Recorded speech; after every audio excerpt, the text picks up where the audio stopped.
Mari kita melanjutkan pelajaran kita di dalam Injil Yohanes. Ini pasal 19 ayat 25, 26, 27. Ya, Tuhan Yesus disalibkan, tidak memikirkan sakitnya, tidak memikirkan penderitaan salib. Ia mengurus keperluan ibunya. Betapa baiknya juru selamat kita. Pasal 19 ayat 25. Tetapi dekat salib Yesus berdiri ibunya dan saudara ibunya, Maria, istri Klopas, dan Maria Magdalena. Mengapa ayat ini dimulai dengan kata tetapi? Karena kalimat terakhir di ayat yang sebelumnya memakai kata Yunani men. Dan ayat 25 ini memakai kata de.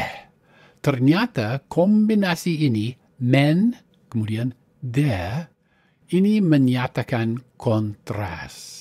Ada kontras yang kuat antara para prajurit yang hanya mau memikirkan pakaian yang dapat mereka ambil dan para wanita itu yang berdiri dekat salib.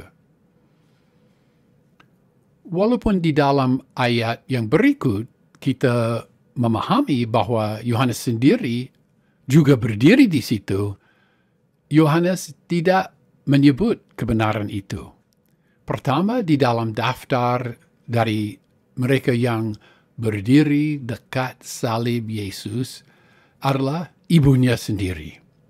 Kita tidak diberitahu sekalipun di dalam Injil Yohanes bahwa nama dari ibu Yesus adalah Maria.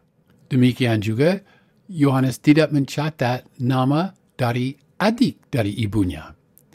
Tetapi jika kita membandingkan daftar ibu-ibu, daftar nama ibu-ibu yang dicatat di dalam Matius pasal 27 ayat 56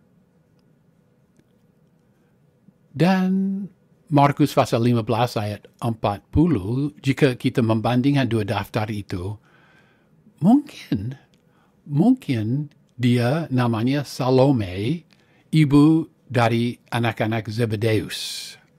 Jika demikian, kita memahami mengapa nama perempuan itu, ibu itu tidak dicatat. Dia adalah ibu dari Yohanes sendiri. Dan Yohanes tidak mencatat di Injil Yohanes, Yohanes tidak mencatat namanya sendiri, tidak mencatat nama dari anggota keluarganya. Maria, istri Klopas. Tidak banyak yang diketahui mengenai Maria itu. Ungkapan ini jelas menyatakan bahwa suaminya bernama Klopas. Mungkin suaminya, Klopas, adalah orang yang sama yang disebut di dalam Lukas pasal 24 ayat 18, tetapi di situ nama itu ditulis Kleopas. Berbeda sedikit, orangnya sama, kurang jelas. Maria Magdalena. Ini pertama kali Maria Magdalena disebut di dalam Injil Yohanes. Nanti kita akan membaca bahwa dia bertemu Tuhan Yesus di luar kubur kosong itu. Sesuai namanya, dia dari kota Magdala. Menurut Talmud, berjalan 20 menit dari kota Tiberias yang berada di pantai barat dari Laut Galilea. 20 menit kita berjalan dari Tiberias sampai kota Magdala. Di dalam Injil Lukas pasal 8 ayat 2 dan 3, kita belajar, kita mengetahui bahwa Maria Magdalena adalah salah satu ibu-ibu yang melayani Tuhan Yesus di dalam perjalanan. Dan menurut Markus 16 ayat 9 dan Lukas pasal 8 ayat 2, Tuhan Yesus mengusir 7 roh jahat, 7 setan daripada Maria Magdalena. Nama Maria sering dipakai, sering diberikan pada putri-putri Yahudi.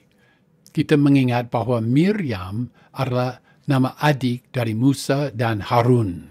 Di dalam bahasa Yunani, nama yang sama menjadi Maria. Ya, dan di dalam bahasa Latin juga diucapkan Maria. Jadi kita memahami bahwa Miriam dan Maria semua berasal dari nama Miriam, adik dari Musa. Pada waktu Tuhan Yesus baru dipaku di kayu salib itu, mereka, ibu-ibu itu, berdiri dekat salib Yesus. Dan ibunya sendiri dapat mendengar perkataan, "Wanita, inilah anakmu." Ya, tapi kita membaca di dalam Injil Markus pasal 15 ayat 25-37 bahwa Tuhan Yesus menderita di kayu salib itu dari jam ke-3 sampai jam ke-9. Dengan kata lain, dengan perhitungan kita, dari jam 9 pagi sampai jam 3 siang. Ya, dan kira-kira 6 jam kemudian, pada waktu dia meninggal, mereka melihat dari jauh sesuai Markus pasal 15 ayat 37 sampai 40 dan juga Lukas pasal 23 ayat 48 dan 49. Dekat salib atau jauh dari salib? Apakah ini bersifat kontradiktif? Tidak. Ya, kita tidak tahu mengapa, tidak dijelaskan kepada kita mengapa, tetapi semula waktu dia baru dipaku di situ, mereka berdiri dekat salib. Tetapi pada kemudian saat, mereka pindah dan melihat dari jauh. Tidak bersifat kontradiktif di sini. Pasal 19 ayat 26. Ketika Yesus melihat ibunya dan murid yang dikasihinya,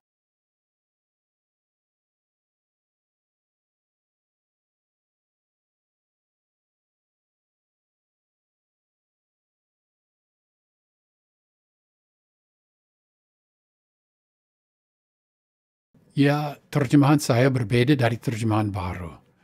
Di dalam bahasa Yunani, ia berkata kepada meternya, yaitu ibunya, dia berkata kepada meternya, "Gune," yang berarti wanita, "inilah anakmu." Dia tidak berkata, "Meter, inilah anakmu." Dia tidak berkata, "Ibu, ini anakmu." Ya, penjelasan mengenai itu nanti menyusullah. Tetapi peristiwa ini merupakan pernyataan luar biasa, pernyataan yang sangat indah mengenai kerendahan hati dan kasih Tuhan Yesus. Saya berkata kerendahan hati karena di dalam firman Tuhan, definisi yang tepat untuk kerendahan hati adalah memikirkan keperluan orang lain lebih dari keperluan kita sendiri. Dipaku di kayu salib, menderita di salib itu. Dia melihat ibunya, dia melihat murid yang dikasihi. Dia tidak memikirkan keperluannya sendiri, dia memikirkan keperluan ibunya. Kiranya peristiwa ini mengingatkan kita bahwa kita perlu memikirkan keperluan orang lain, walaupun mungkin pada waktu kita juga menderita.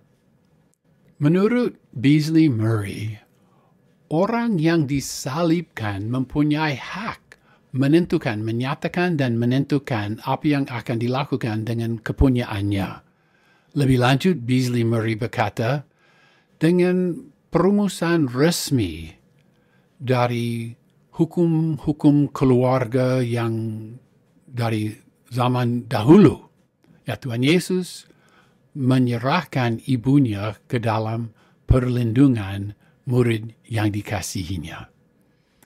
Hanya di sini kita mengetahui bahwa Yohanes juga di situ, dekat pada salib Tuhan Yesus.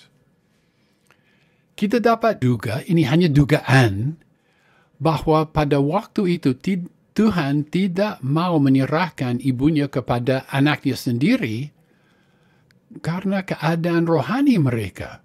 Di dalam Injil Yohanes pasal 7 ayat 5, saudara-saudara dari Tuhan Yesus Kristus tidak percaya padanya.